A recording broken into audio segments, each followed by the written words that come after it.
All right, welcome to our ggplot data visualization tutorial. So I have posted this data visualization guide on Canvas, and this will help you think about how to create some cool looking graphs and figures that will go in your paper. I want at least two. But before you do anything with this guide, I want you to think about what would be interesting to show in your data, right? Help us tell a story. Help your reader understand what are the important relationships between key variables in your data. Okay. And once you have some ideas of what you'd like to show, then ask yourself what kind of graphs would do that. All right, now I have a bunch of different graphs in here, but I don't want you to necessarily find one and be like, oh, let's make this kind of graph and then work backwards. I want you to go forwards. I want you to look at your variables and say, what kind of relationships do I expect between these variables? Okay, what kind of variables are they? If they're both continuous. As a scatter plot, one's a categorical variable, one's continuous. Okay, maybe I can do conditional means in the categories and show that. Right. I want you to work forwards that way. So look at your variables, think about what's interesting. Every graph should basically include either your x or your y variable. There's really I don't think, a need to show the relationship between two control variables. Everything should kind of tie back to x and or y. But then you have a lot of freedom for where to go from there, okay? So suppose that my project was something about self-employment, the economic outcomes of self-employment, all right, having your own business. Okay, so I can do that. Maybe I want to know about salary on self-employment. So self-employment is categorical. Well, it's a dummy, but it's categorical, self-employed or working for wage slash salary. So maybe I should just show the distributions of salary across the two groups, and then when I come into this guide, I see, well, this graph is perfect. Density of a continuous variable for each category. So this makes sense for my purposes, okay? So what I'll come in and do is check this code and see if I can start to piece this together. And that's what I recommend. So I'm going to say, well, my data is salary. ggplot is how we start, and you first need to define your aesthetics. So on a density graph, x would be whichever thing you want to show the density for. In my case, it's the salary, but it has to be a continuous variable. This is also where you typically put y equals blank, except on a density you don't need to define that, which is why I don't. That just comes from the estimated density. If you make a graph like this, it's going to be, well, the y-axis is separated by the major, so aesthetics y equals the degree itself. Okay. I do need to define fill here. Fill says, okay, make different colors to fill underneath each of the densities. In other words, separate, because let's see, if I just do GM density, let's do it without the fill. GM density. Now I get the density of salaries in my data. That's it. And just before I forget, pipes tell R to take this data and let's start doing something with it, or we could create a variable in between and then just keep going. That's fine. Once you list ggplot, everything after that is pluses. The idea is we're just building things on our graph. Add this to the graph. Okay, add this. We don't even actually need to put GM density. If we just do, okay, ggplot x is the salary. There it goes. It lists that. So, all right, let's start building. Put a density on there. All right, there we go. But I want to do it separately based on the class of worker I have here. So if I do fill equals class worker, now got a problem. It doesn't know how to group this, so let's see what it says. Did you forget to specify a group aesthetic or to convert a numerical variable into a factor? With fill or color, we can only use categorical variables here. So certainly with fill. So there we go. That's better. Now we can see the densities of salaries for our two groups, self-employed and those who work for salaries. Okay. And this is how I recommend going here, right? So you're kind of copying my code, but you're not doing the whole thing from start to finish and then crossing your fingers. Let's go line by line and try and make it look good. So fill says, you know, color in under the densities based on the categorical variable, but color says, okay, also make those lines. Don't use black lines, make them the same color as the groups. So color equals, I can do the same one. Great. Of course, in a density, there's a few things I already don't like here. So number one, I don't like the e's, so I'm gonna do options, remove scientific notation, and show me all the digits. There we go. Getting better. Let me move myself. All right. So that's better. Now these densities overlap each other, so one of the things that we can put in here so make sure we can see them is alpha. Alpha is always defining transparency. Alpha equals 1 means it's perfectly opaque, and alpha equals 0 means we can't see anything in the fill. So maybe a half is good. And then we can still see both of the densities. Okay. There are other things I don't like here that I can code, and these will also show up here in this example code. So first, this thing is obviously right skewed, so we have done this before where we say make the x variable on a log scale, and that seems better. Okay. Next, let's look at our list here. So one thing we can do within any scale, let's color it first actually. Let's color it. So scale, let's do fill. Scale, fill, manual. This is, I want to manually choose the different colors that we're going to fill here. So I can put values, or actually what I can do first is define the labels. So labels, and this is where I can actually see on my my legend just says, well, this is class worker 1 and class worker 2. The reader doesn't know what that means. I should make my legend more clear. So I can set the labels here, and I need to do 2. So whenever I need to give it a list of things, I need to use C as a function and say, let me give you 2 of them. The first one is self-employed. And let me make sure that that's true. So salary, count, class worker. Right. Way less self-employed people than work for wage or salary, so that makes sense. Let's run this. Insufficient values. There are 2 groups. We need 2. We need 2 labels. Right.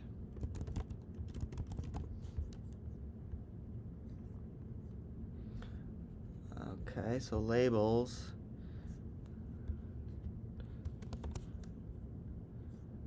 Insufficient values in the manual scale. Scale, fill, manual. Labels is this. Let's keep going. Labels is like this, and then values is where we set the colors. Maybe it also needs the colors. So, I don't know, colors in R. This is the one we like. And then choose 2 colors that are different. Dark slate blue and Indian red one.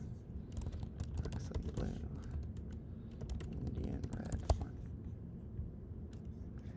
There we go. Those are different. Although, things are really goofy here because we also have color. So we need to do the same thing for color. Scale, color, manual. Boom. So much better. Okay, so now we can see the densities for self-employed workers versus wage and salary. Okay. Next. We want to be as descriptive as we can at all times. So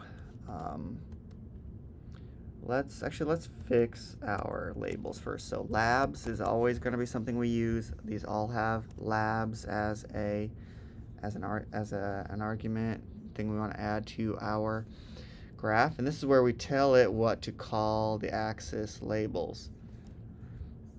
So my x variable is salary. Don't say ink wage. My reader doesn't know what the heck ink wage means. That's a salary down there. Density is fine, but let's make it capitalized. Okay, and we can also do fill. Fill is, factor class worker, that's a mess. We can do employment type. Okay. Although, let's see if we can do color the same, and therefore they will remerge there we go. Then it will remerge my my legend and make it singular. Good. So we're getting closer to where we want to be.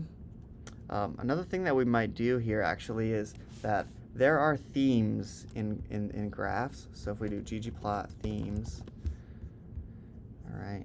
The baseline one is just this gray graph. It looks just like this, right? Theme gray is the default if I don't choose it. So I've got this gray background with these white lines. There's all kinds of ways to change it. I could do plus theme black and white, and you can see it just changes the background. Line draw. So whatever one of these looks good to you is fine with me. I typically prefer theme minimal, so all I need to do is add this in, make sure I keep adding a plus onto my future additions to the graph. But when I run that, I don't know, that seems better than having a gray background, so I'm good with that. The other thing I will want you to do is, if your x or y variables are dollars, let's make them put dollar signs on here. Make this so that your reader can see this. So again, I put this in the guide here. You can see there's dollar signs. How do I do that? Labels equals scales, dollar format. That goes inside of the scale for your x variable. So labels equals scale, dollar format. And this will put dollar signs. Oh, scales, plural. Dollar signs on my x variable. Neat. Okay, we're getting closer. And on a lot of these, there are percentages. So if we go down here, let's see. Here we go. Percentage as a y variable. Again, this goes in scale y because it's the y variable that we want to mess with on the labels for it, and it just label scales percent. Similar idea. Okay. So again, we're just cleaning this up, little by little. All right, the next thing that's bugging me here is that I think this graph would just look better if the legend was somewhere else. I want to see the full horizontal range. The horizontal nature of the data is the entire thing I'm showing here, how spread out it is. So if I do theme, legend position is, well, there's a couple things I can actually do. Number one, legend position, I could do none, which means don't show the legend. That's not a good idea with this graph because the reader doesn't know then which of these colors is self-employed and which is salary or wage employees. So I like bottom as a place to put it. And that looks like a much better way to do this because now we can just see more of the variation. And what we can see here is basically, the salary or wage range on wage and salary workers is pretty much more compressed. Whereas self-employed people, there's a much wider range of outcomes both on the low end of pay and on the high end. Okay. All right, what else can we do to clean this up? Well, we might put a title on it. So this, again, goes in labs. So if I do title equals distribution of work income. There's a title. We can put a subtitle if you want. By employment type, right? But honestly, I think that's a waste. It says employment type. They can see that this is going to be split up by what type of worker that is, so I'll leave that off and just do distribution of work income. That's okay. All right, now this is pretty good. There's one thing I don't like, which is we're just losing a lot of information. Like there's some, there's a person in the data who says their wage is $4. And so they're dragging down the rest of this graph and leaving behind, because we got to show the 4. All right, they're right here. We got to show them in the density, but that's hiding a bunch of variation. So what I could do is trim it. If you put limits inside of the scale X or scale Y's, limits equals, how do I do this? Probably, yeah, give it 2 commands and say, only show us everything between, I might do 1,000. 1,000 up to 1,000,000. 1, 2, 3, 1, 2, 3. Much better.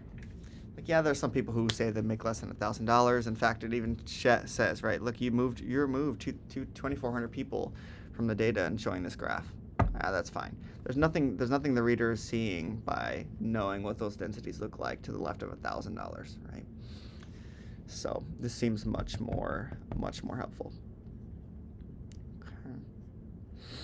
So I think I'm good with this, other than the last thing I would do is then, when I export, copy this to my clipboard, and we can see what this looks like in Word. So let's start a new one here.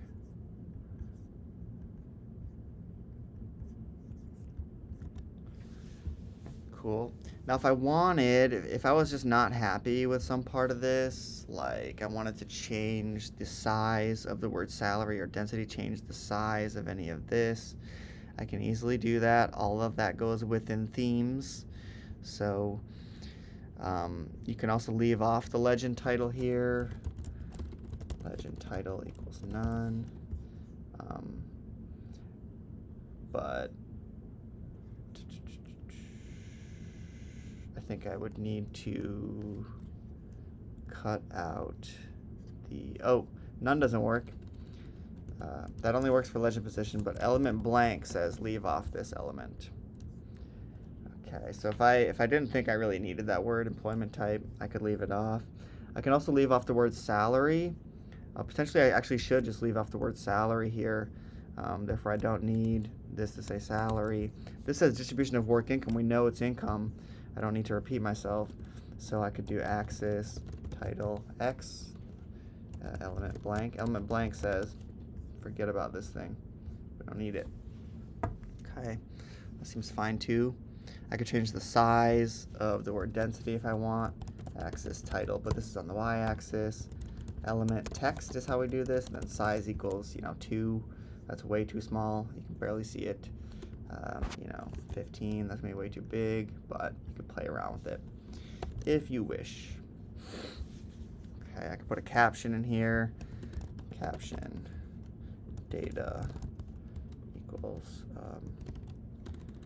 salaried workers in 2022 American Community Survey.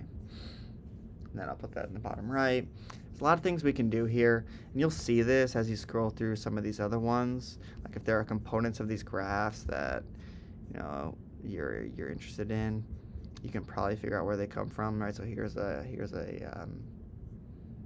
caption. That works too. And so what I've done is decided I wanted to do density is conditional on a categorical variable, so I found the graph that corresponds with that and formatted it all to my preferences with my data. Choose some colors that I think work well and provide some contrast. Choose your own there and decide what would look best for you. Otherwise, it's all about formatting the code, the example code that I give you, and figuring out how to make it your own. How to make it your own with your own data, your own variables, and your own story to tell. Okay, so go from there.